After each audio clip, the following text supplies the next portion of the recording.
I get it right there. Computers. Okay, get it. What? Okay. Oh, hi. Today we're going to show you what makes a computer work. Oh, you just plug it up?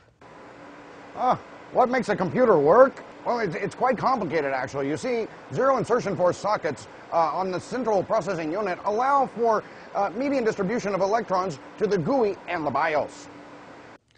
Now look, it's not quite that easy, but it's not quite that complicated either.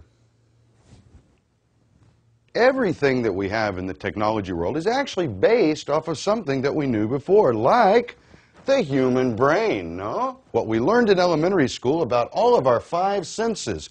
Our eyes are the input. See? Our ears are the input. Our nose is the input. We hope it's not the output. And our mouth, our tongue, our hands, everything that's about our five senses is about taking information into the computer that we call the brain. Also, we have output. What's the output? Well, the mouth, when we speak, is the output, and our hands, when we work, is the output. So, what's all that got to do with computers? Well, I'll tell you, the computer is based on the human brain, on the human experience. Now, a lot of people think that this is the computer, but it's not. It's not. This is actually the computer. Here's the brain.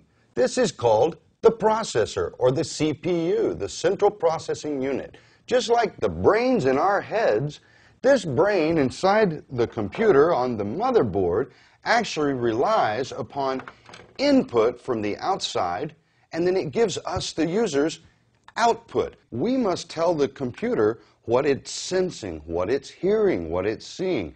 We do that by using things like a mouse and a keyboard.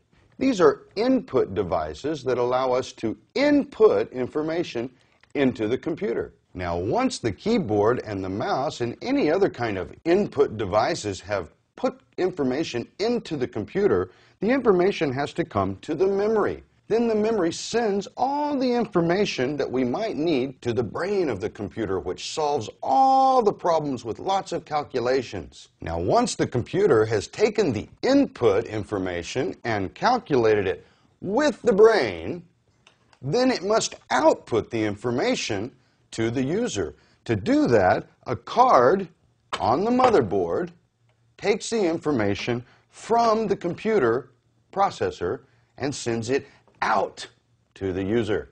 This allows us to see the information coming out of the computer, just like the printer, when we print, allows us to see the information that comes out of the computer.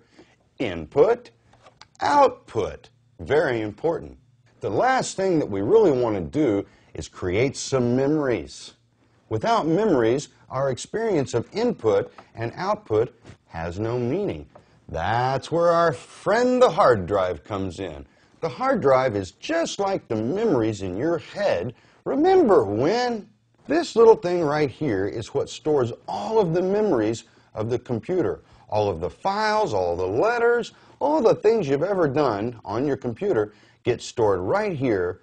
That way, the next time we turn the computer on, we can go right back and do it all over again.